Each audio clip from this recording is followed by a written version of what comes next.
And welcome back, everybody, to Sherlock Holmes Crime and Punishment. I am Noden, your host, as always, and today we will investigate a man's Adam apple.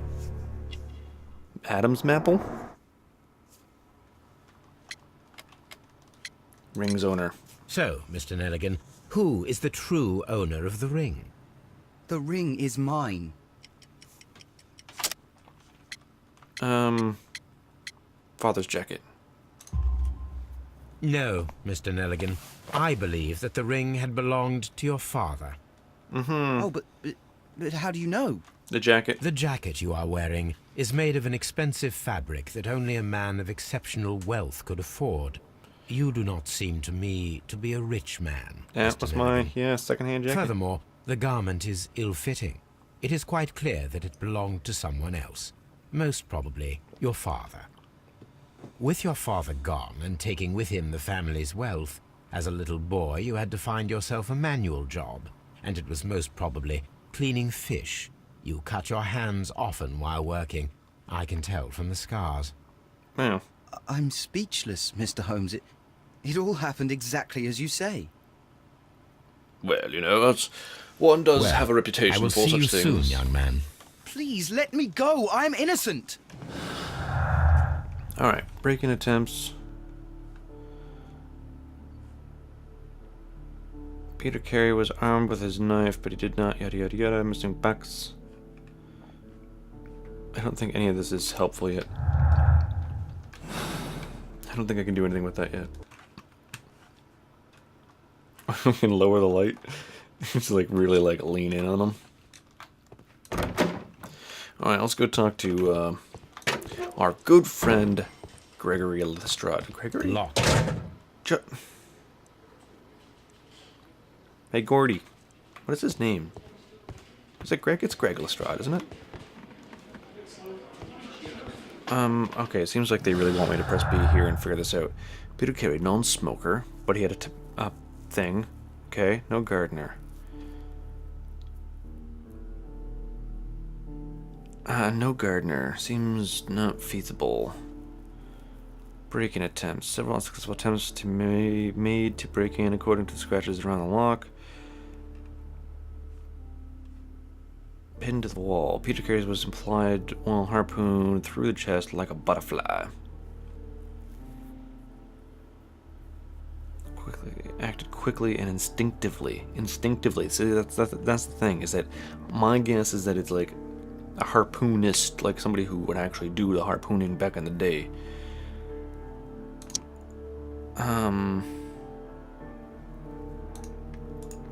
Space deselect, sorry, I didn't mean to do that. I don't know,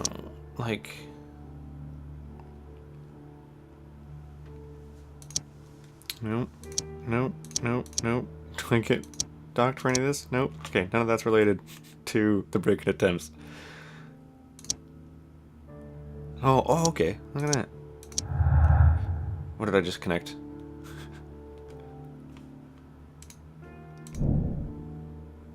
Task. Experiment required. We need to find out whether an unskilled and untrained man could use a harpoon well enough to kill a by fully piercing a body. Ooh, that sounds like a fun experiment. I need to stage a reconstruction. I'm sure that Watson would be happy to oblige. Alright, let's prepare. Okay, so let's go home and do an experiment.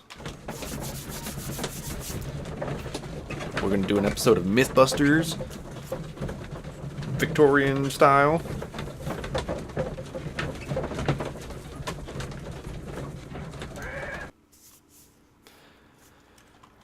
Watson, prepare my harpoon. A spot of whaling, Watson. Would you care to take part? Are you serious? Yes. No. But we do need to clarify what happened on the night of Black Peter's murder. A reenactment, then?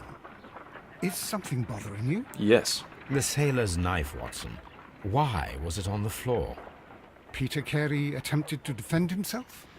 It is possible. But if that is the case, then it alters many things. I don't quite follow you. Tell me, my friend, what is the animal closest to man, morphologically, I mean? An ape. Ah, I see what you're getting at, Holmes. You asked me that once before. On the Ripper case, I believe. Do you want to slit some more pigs' throats? No. No. I want to throw a harpoon at Goodness one. for that. I wish to impale one with a harpoon. Yeah. Wonderful. Watson, It's okay, let Watson. us pay a visit to our butcher friend in Whitechapel.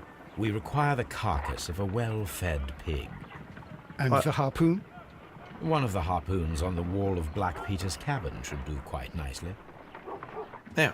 That way we've got something similar to the murder weapon. Alright, let's just go. Let's just... No dilly-dallying. Head to Whitechapel. Why are we gotta go all the way to Whitechapel to get a damn pig? That's so far away. I need to take a harpoon with me. Oh, okay, fine. Let's go to get a harpoon. Don't smoke, kids. It's bad for you. Even if it looks cool when it's in a pipe. Give you lung cancer, give you lip cancer, give you throat cancer. It can lead to apparently bladder problems, erectile dysfunction, bananas for brains. These footprints appear to be Quite large.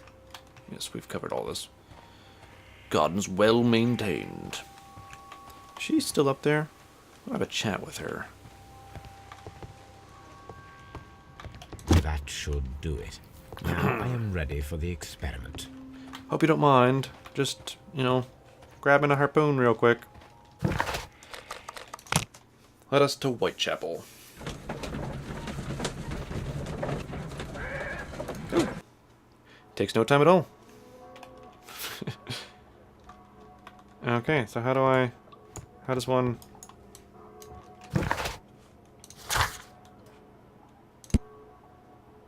Harpoon. Alright.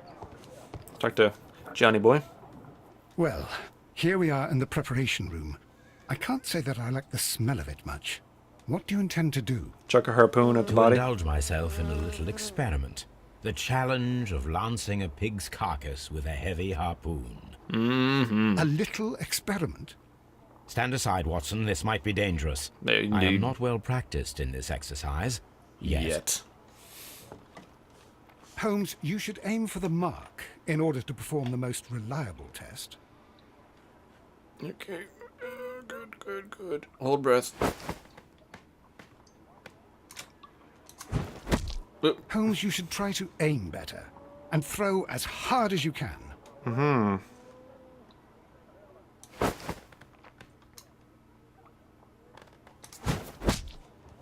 I thought that was... Okay, come on.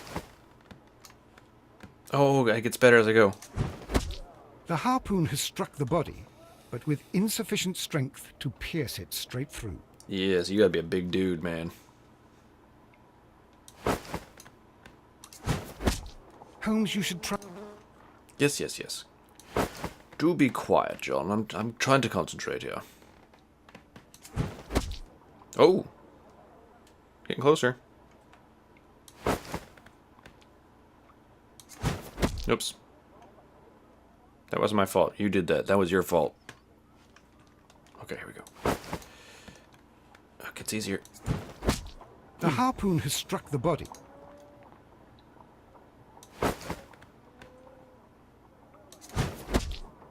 Ooh, I was like right in the sweet spot. Holmes, you should... I'm working on it, dude. Oh! Well. So, with some This is the exercise... best possible result that I could get. Do you see, Watson?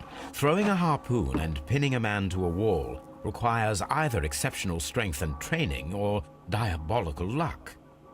If it was luck, then it was a chance in 1,000 that night. Indeed. Well, yes. Let us leave now. All right. Should But we... before we go, I suppose I'll have to pay for all these carcasses you've happily mangled. Very well, but please hurry. Can we... Of course. We should take the harpoon. Can Can I have this back, please? I want the harpoon back.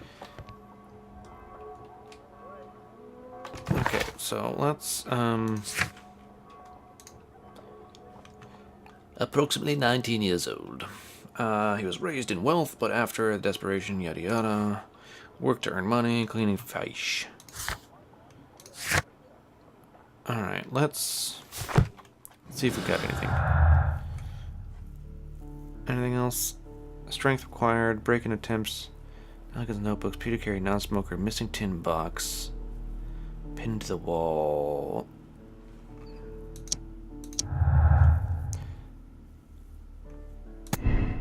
Alright, woo! It requires much greater strength than that of the average man to be able to pierce a man's chest with a harpoon and all the way through to the wall. A degree of skill would most likely be necessary. Two men in cooperation might achieve the same result. How?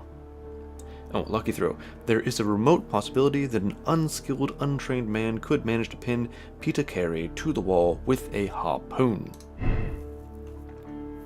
Okay. No gardener, missing tin box, yada yada yada.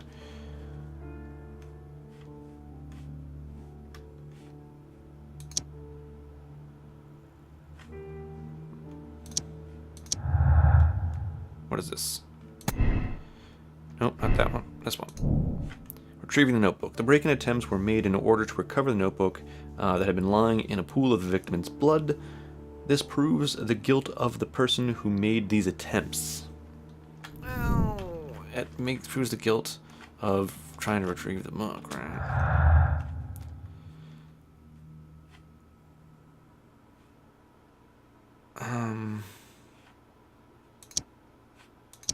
Nope. So that's unrelated to anything. That's unrelated to anything. That's unrelated to anything. That is unrelated to anything. Perfect. Everything we know has been related to something.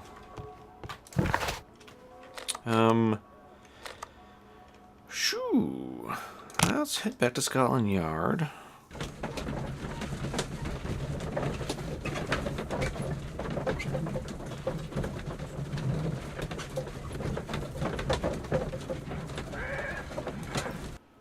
In our handsome cab.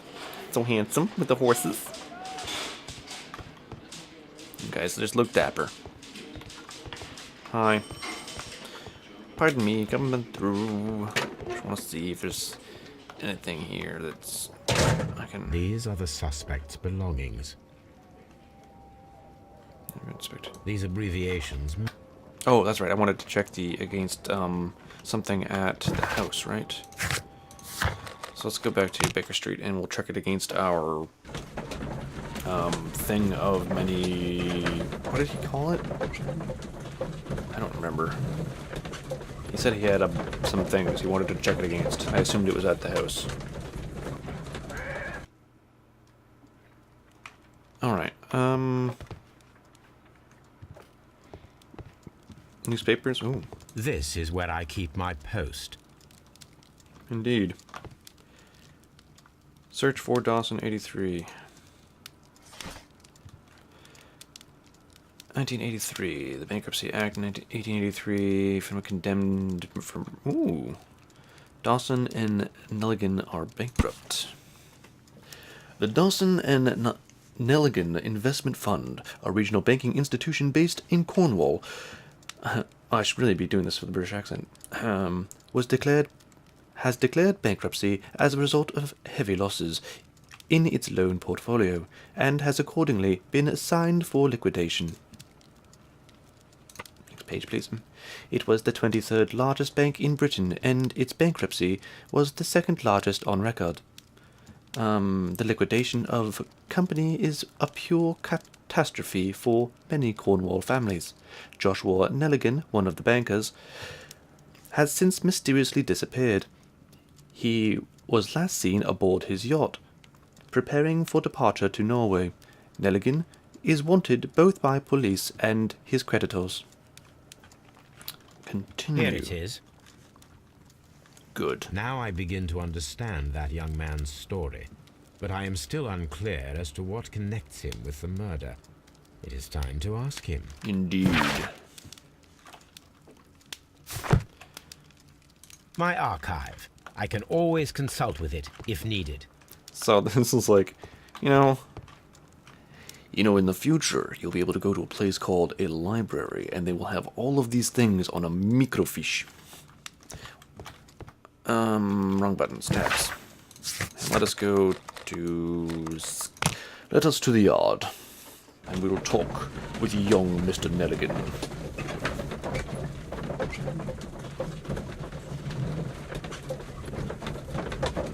I like that it's like, oh, we realize that we have to do this load screen, but while we're doing the load screen, why don't you take a look at your information, and maybe you can pull up some stuff while you're in the cab. Like, real people do. In we go, in we go. Alright, let's have a chat. Alright, John. I have heard the story of Dawson and Nelligan, the West Country bankers. Yes, Joshua Nelligan was my father. Indeed. I am aware that it had a bad ending. When the bank failed, it ruined half the families of Cornwall, whereupon Joshua Nelligan disappeared. Ran away. My father was under extraordinary pressure. Dawson had retired. I was only 10 years of age at the time, but it was still old enough to feel the shame that befell our family. My father was convinced that he could pay off all his debts if the creditors gave him time. He set sail for Hammerfest in Norway in his small yacht, just a few days before an arrest warrant was issued. He left my mother a list of the securities he was taking. No word was ever heard from him again. We believe that his vessel went down, taking with it everyone and everything on board. Thank you for the story, Mr. Nelligan. At last, we are making some progress. Interesting. Joshua Nelligan and Peter Carey were both at sea in Norway. There is definitely some connection between Peter Carey and Joshua Nelligan's disappearance. I should think so. Let's go investigate the ship's logs. But that investigation will happen next time. So until then, ciao, I love you. Good night.